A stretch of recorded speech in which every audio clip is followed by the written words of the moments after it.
Hi, Elaine. Welcome, welcome. Hi, thank you so much.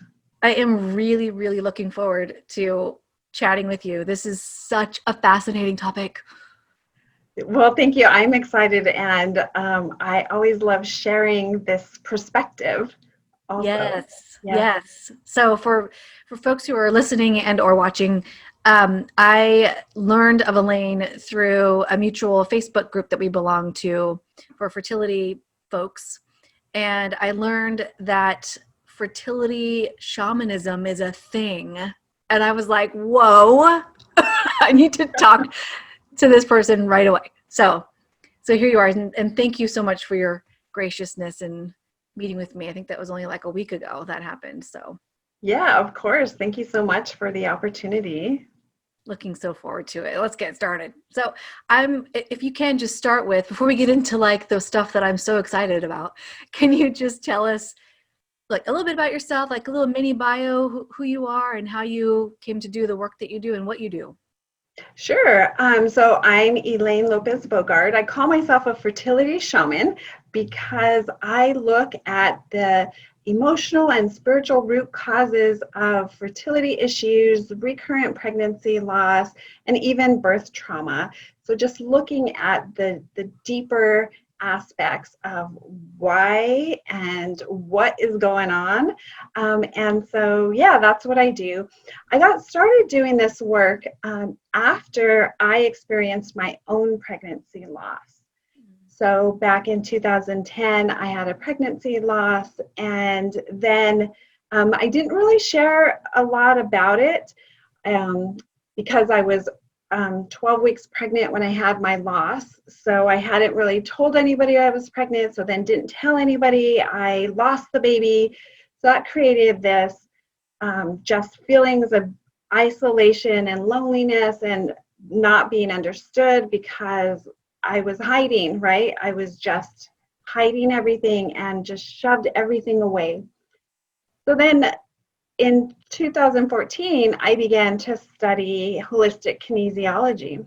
And in kinesiology school, we learned about the emotional root causes of physical ailments. So as we were studying that, that was when everything I had stuffed away related to my loss just came out. Oh boy. All of it came to the surface for me to look at, deal with, and to release. And when I was kind of like, once that was over, I was like, oh my gosh, like I have to help more women heal and get through pregnancy loss. I mean, we know the statistics are 1 in 4 women experience a pregnancy loss, and frankly, I think it's higher than that. And so that's what I did. When I finished kinesiology school, I set out to work with women that had pregnancy loss. And I was doing that for a while, but I was also on my own path of self-healing. So in doing that, I was looking for different modalities, and I was trying anything and everything to go deeper. So I go and I schedule an appointment for hypnotherapy, and the lady says, "Can we open sacred space?" And I'm like, "Okay, I don't really know what that means, but okay." So she says, "I'm going to hand a rattle to you and just follow me. We're going to open up the 4 directions." And I was like, okay. So she hands a rattle to me, and I kid you not, the moment that rattle hit my hand, it was just, talk about an awakening, right? I was flooded with so many memories and images in my mind of myself as a healer, as a shaman, male, female, medicine woman, priestess, like all of this came flooding back, and I knew that that was me, that was my calling. And so Wow.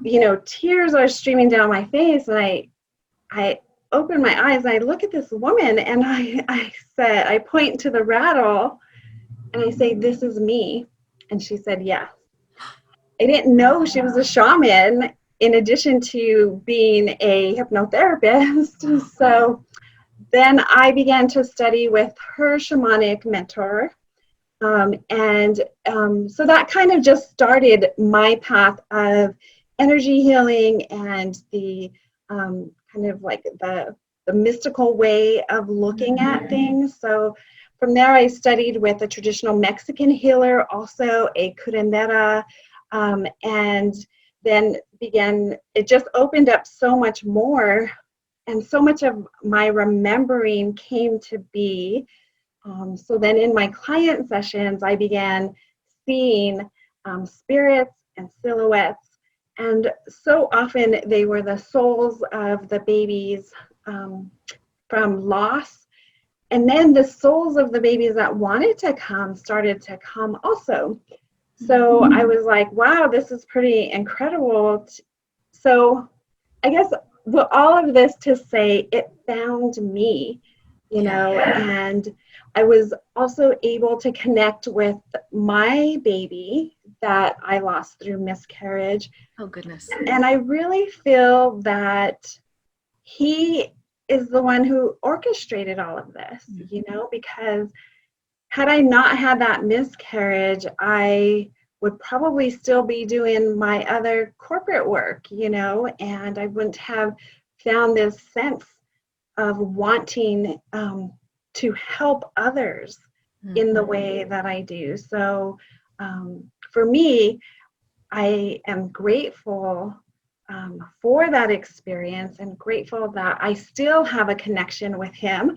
I don't connect with him like he comes and goes, like he just pops in and will help me, and then he has other things he's doing. So basically that's how all of this started for me. I feel like it found me, and I just feel so grateful to be able to be of service in this way. That's so amazing. Wow. Thank you for sharing that story. It reminds me of what I had said to you before, like that puzzle piece where it's like, oh, it's like, boom, it's like this perfect fit of that matches, it resonates with my soul, right? To do spirit baby work. And for you, obviously you're doing spirit baby work too. Yes. And all kinds of other work too. I'm curious about shamanism specifically. You mentioned a rattle. And I'm wondering about, I mean, I know we can't get into like the whole depth of what shamanism is, but if you can explain what, in basic words, what shamanism is, and maybe some of the tools of the trade, so that people who don't know, like I really am, complete newbie. I'm just curious about what this is about. Sure, yeah. So shamanism is a way of working with the unseen world. And so that's what I like to say. I work with the unseen world. And a lot of the traditional practices are to take people on a journey. So a journey is just another way of saying like a deep meditative space where we really spend the time going inward and following the guidance of their soul to look at what is happening, like what is the reason. Like for me, I use it particularly for infertility or recurrent pregnancy loss, or even PCOS or endometriosis, looking at the root of where this is coming from and why it's happening. And so I just allow that the soul to guide the way. And along the way, we work with lots of spiritual beings, lots of spiritual helpers, right? We work with the earth, and then going in the depths of the earth, there are additional beings and helpers, and then working with all of the nature spirits, and then also working with the planets and the constellations, the stars, going beyond even our galaxy for assistance to really provide this space of what I like to say is like, infinite potential, regardless of what any experience a person has had to this point, and especially regardless of what doctors may say, really taking women on a journey to this space of infinite potential and infinite creation to create the life and the life of their dreams you know, being a mom and with a baby, or, you know, finding those other ways of mothering themselves, because so much of this journey comes down to mothering ourselves first. I don't think I could have said it better. It's true. It's true. And so much of that is missing, I think. And not just like on this plane, this really dense earth plane, but from a spiritual perspective, we just lose that connection, and we're just trying to do all the things here on this earth plane to make it happen. Right. Right. Do you often find this isn't in my list of questions, I'm sorry, so I'm like throwing this at you, but do you often find that, like you, people are able to find some meaning behind their fertility issues or losses, and can make a connect and have like a really deep understanding? Oh, this is why I need to experience this, because this next thing. Yes. Yes. Yeah. So yes, yes, yes. Yes, So yes, many, yes. like there are like so many examples running through my mind right now of what to share. But one that is coming in the strongest that I want to share is a lot around like ancestral healing, healing like the mother wound, healing those ideas or beliefs of I'm not worthy, I'm not going to be a good enough mom, or I'm going to be just like my mom, right? Yeah. And really calling on the ancestors to come forward, because they always come forward and provide assistance as well through the ancestral line. And so I do feel like there are so many different reasons, and occasionally we don't find a reason. Sure. And sometimes it's just about the process of going through it, and it's not always my job to provide an answer, even though I am a psychic and I am a medium. You know, I share the information that is really impressed upon me to share. But a lot of times those answers have to be found within, and it's not for me to share Or the ancestors. or the ancestors. It's for the person to dig deeper. Yeah. So one other thing that I want to say about shamanism is I feel like shamanism really is really going deeper into the soul and looking from that perspective. And sometimes the work isn't always easy, and it isn't, at least the way I work, it's not always all fluff. And it's not always just, oh, there was this angel came and it's so beautiful. And yes, that happens. But sometimes we have to go into the depths of that shadow side, the darkness of our traumatic experiences from this lifetime as well as other lifetimes, to be able to finally be free of it. Yeah. No, I find that that's true for any kind of healing, right? I like to, for folks who are really, they're not so connected to the spiritual world, who are super grounded on this planet, I liken it to like physical therapy, where you go and you have like an injury, but you have to go and exercise it with this therapist, and it's quite painful at times. Right. But then that's what creates the healing. Exactly. Yeah. Yes. And I suspect that your work it can be emotionally, spiritually, and physically painful sometimes. It can be, but it's also, when you think about like the physical therapy, on the other end of it, it is profound transformation and not just information, right?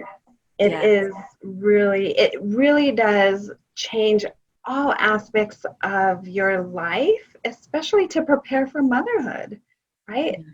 I like to say it's kind of like creating a blank slate for being, you know, your best self as a mom. Yeah. Yeah, inviting that energy of motherhood in, because often we're in that headspace of, I'm not a mom, I'm not a mom, I'm not a mom, I'm trying to make it happen, I'm trying to make it, I don't have it yet, I don't have it yet. And so Exactly. beginning to mother one's self invites that vibe in. Yes. Yeah. Can you tell us what a session would look like with you? So like I'm picturing, feathers and smoke and like rattles and drumming. Like what am I off beat? I don't know. Can you tell me? You're not. Okay. Sometimes I do that. Sometimes I don't. For a while I was calling myself a modern day medicine woman.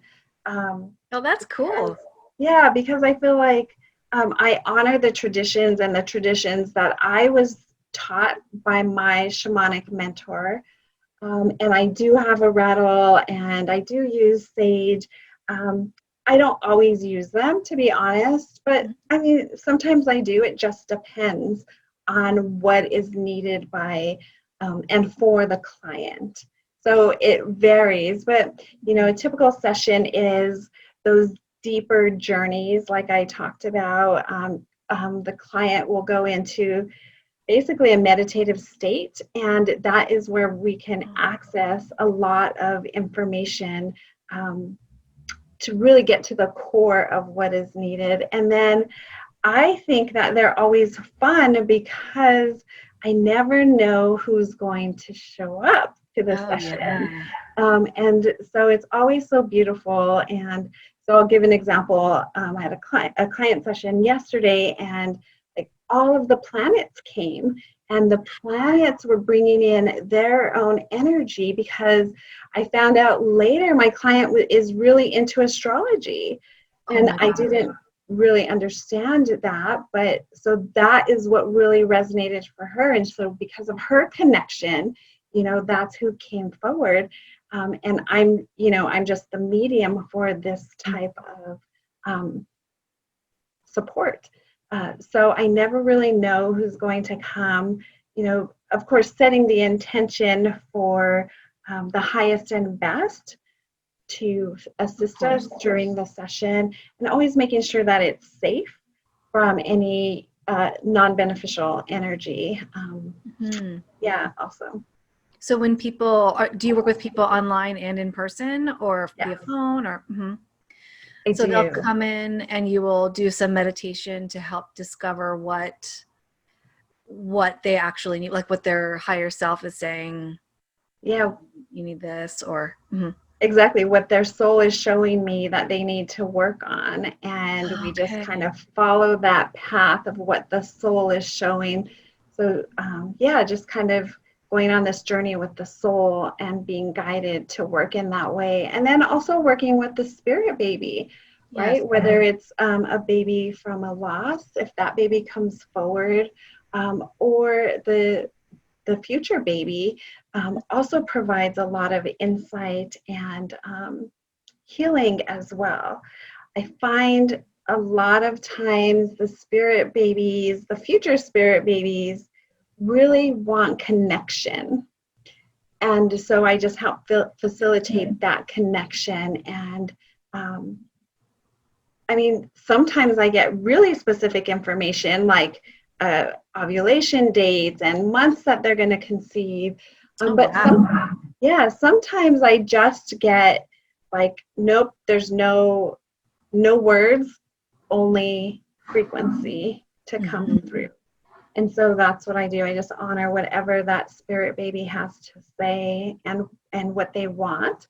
But generally, they also help pave the path, right, for what is going to assist for them to incarnate, right? Because at any given time, we have a multitude of timelines available to us.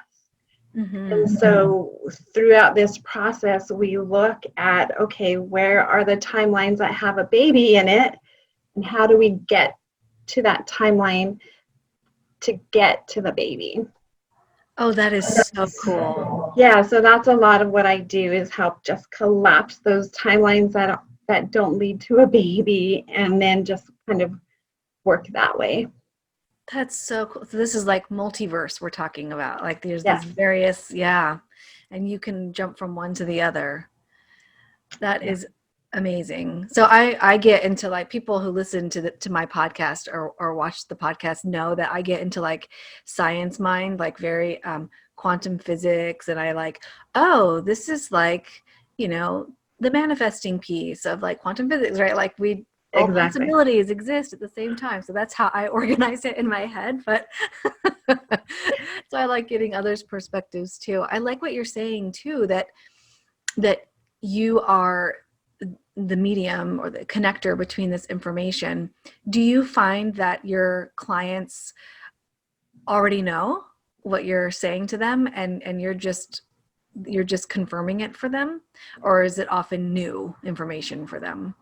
Well, it depends. Most of my clients are very open spiritually. Every now and then I work with some like muggle types that aren't always open to it, but they're willing, right? They're willing to try. And so some of my more spiritual clients can uh, see what I see and experience what I'm saying and seeing, and Wow. others not so much. But um, it always creates so much peace after each session, and also so much of like a lightness, right? Because everything is energy, and because of the work we're doing, it really helps release the density, right? And so if we kind of go back to your example of the physical therapy, and let's say it's like a frozen shoulder, or we have to kind of keep digging deeper to allow that movement to happen.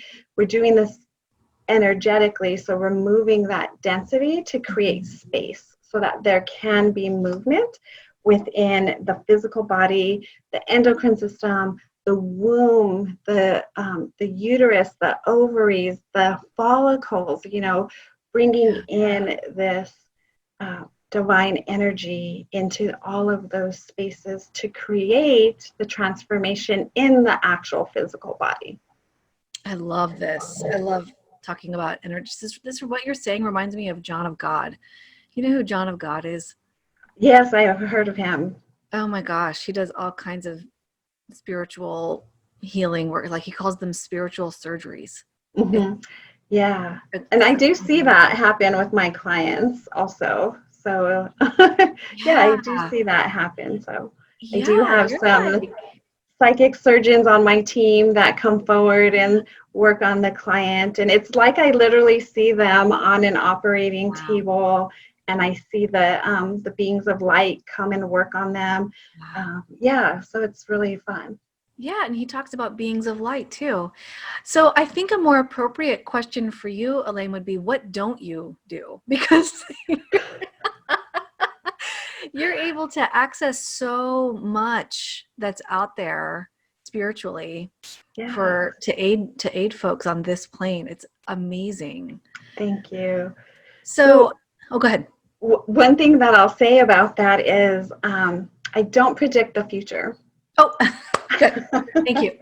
Because even though I am a psychic, I Hmm. see the timelines, but the way that I work and the way that I work with my clients is every single moment we have an opportunity to create change. And so I'll get women that call and want to know, am I going to have a baby? And I say, well, do you want to have a baby? Because if you have that knowing, I can help facilitate the creation of that. But Yeah. if you want me to tell you, I'm not going to tell you. Yes. Oh, I think that's perfectly said. That's something that I let my folks know is that there's two questions that people ask, and you probably have the same experience, is how and when is this going to Mhm. happen? And I'm like, well, I can ask baby that. I can't promise an answer because Right. we're talking about the world of possibility here. So, yeah, but you draw from so much. Like I have never heard of connecting with the planets and other solar systems and other star systems, and That is absolutely amazing. Just being able to glean information from those sources for people. It's so cool. Thank you. Is there something that so I'm thinking about coming from a place of working with spirit baby stuff. I'm thinking about those folks who specifically have had losses and especially repeat, RPL, like repeat pregnancy loss. Is there anything that do you work the same with every client from the get-go, or is there something special or unique for loss? Well, with loss is a little bit different, and of course it depends on the client, but we do more in-depth womb healing and womb clearing, because each loss is a traumatic event. Yeah. And what I find is that when we experience traumatic events, the energy creates like an imprint. So if you think of like a stamp coming down, and the traumatic experience of a loss kind of gets imprinted, creates a density in the womb space, in the ovaries, throughout the entire like nervous system, frankly. So we slowly work at peeling back that density to be able to extract that, so that there is more flow through there. Okay. And so an example of that is some women will, after a loss, have trouble with implantation and that happening. And so what I see energetically is that uterine lining has just become so dense from that trauma.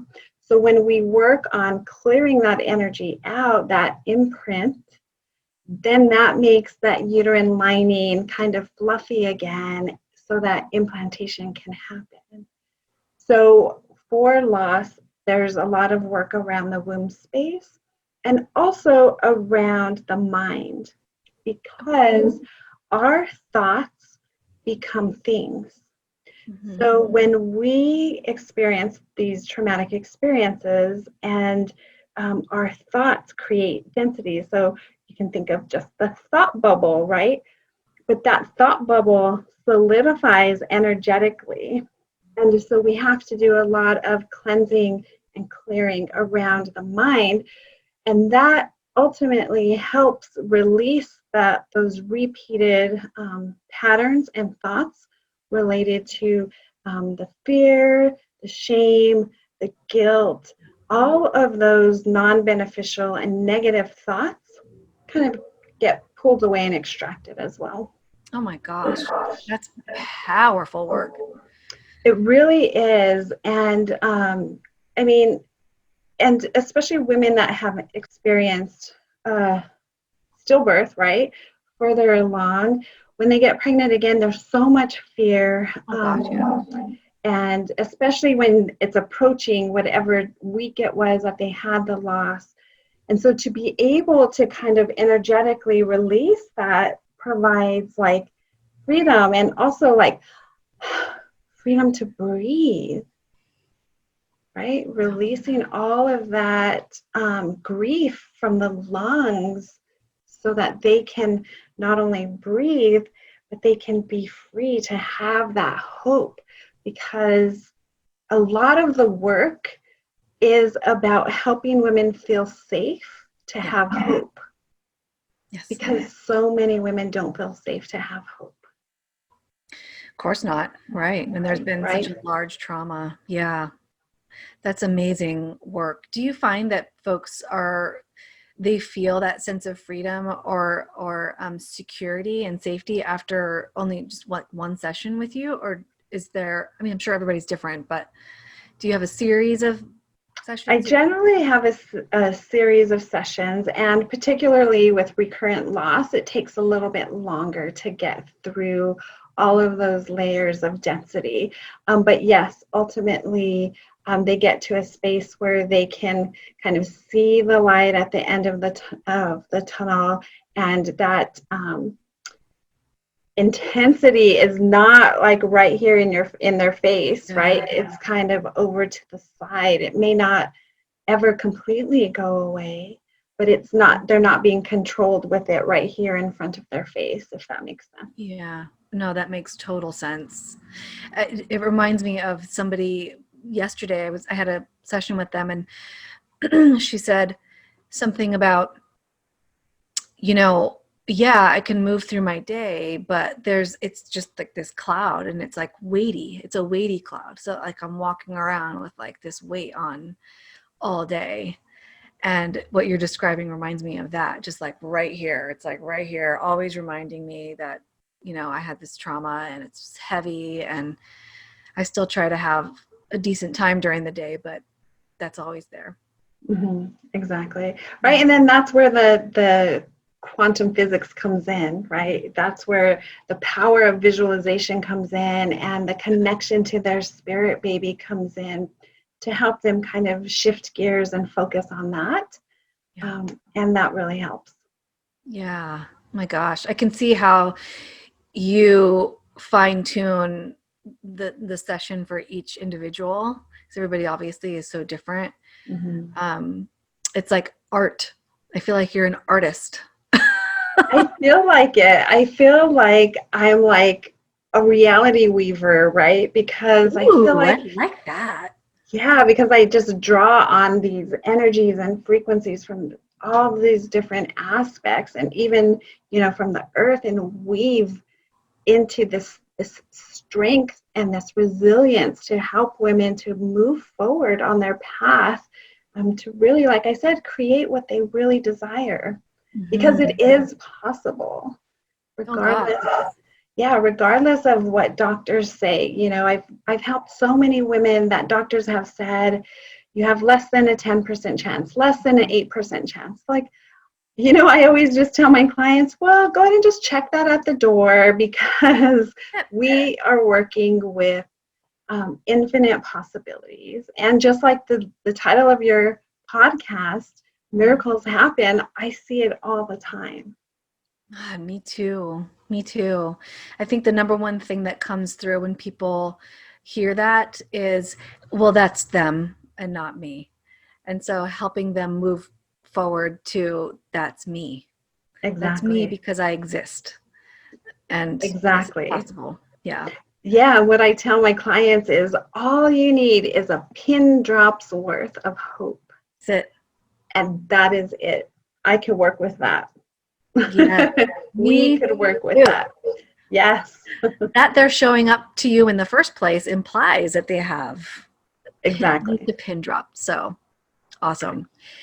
So when you work with people, do you send them away with things to do on their own too? Can you give us a sense, or like top 3 things that you recommend for people? But there's always homework. It's so different for everyone because it comes through, right? It's all channeled. Sure. I'll give some examples. So some examples are simple, like go watch the sunset. Ooh. Or get up and watch the sunrise. There's just this beautiful, magical energy within those few moments of the sun rising and the sun setting. A lot of times it's journaling and connecting inward. A lot of times it's getting outside, connecting to the earth or the water if they live near the ocean, or wherever it is.